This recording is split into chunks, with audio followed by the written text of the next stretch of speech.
Mercedes says the new E-Class is the most intelligent car on the road. They might be right, as it has plenty of systems to help drivers stay out of trouble. The company made waves in January when the E-Class became the first vehicle allowed to take part in US self-driving car trials without hardware modifications. Engineers removed software limits in the Nevada-based machine that is otherwise identical to cars sold to the public. A system called Drive.com.au is at the core of the E-Class technology suite. But there's a lot more to the system than a hassle-free commute.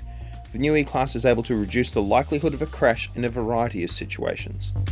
So what we're going to demonstrate now is one of the most advanced autonomous emergency braking systems that you'll find on the road. So the driver here, Frank, has his foot on the throttle. We are driving along. What you're going to see is a car appear from the left, and then our car will have to make a decision about whether or not there will be a crash and then possibly take action. I can see his foot is on the throttle. Here we go, there's a car coming along here. We're on the throttle and slammed onto the brakes. The car's made a snap judgment to see if there was going to be a crash or not. And there's one other very cool thing that just happened. I don't know if you heard it, but there was a static sound that came through the speakers, and that is to trigger a reaction in your ear. It triggers a reflex that basically closes off your ear a little bit, so that if there was to be a collision and you had the crunch of metal with two cars colliding, plus the explosions of airbags and whatnot, you can actually do a lot of damage to your ears. But that static burst it triggers a natural reaction that basically prevents you from having any hearing damage during a crash. The car can even come to a safe stop if its driver becomes incapacitated. So right now there's a little warning that's come up on the dashboard asking me to take hold of the steering wheel, but we're not going to do that. We'll ignore it. Let's pretend that I've fallen asleep or had a medical issue or something like that. You can hear the steering wheel chiming away, basically saying, hey, wake up, you got to do something here.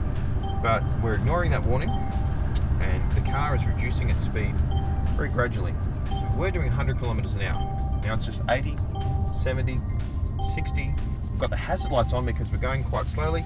The car will come to a complete stop and pop the hazard lights on so that you don't cause an accident. Now what we're going to demonstrate is congestion emergency braking. We've got 3 lanes ahead and we're traveling at a speed of about 90 kilometers an hour. And my friend Frank here is going to stay on the throttle. I can see that his foot is still on the accelerator. All 3 lanes are blocked. There's going to be a warning from the car, and then it's going to hit the brakes. Let's see how this works.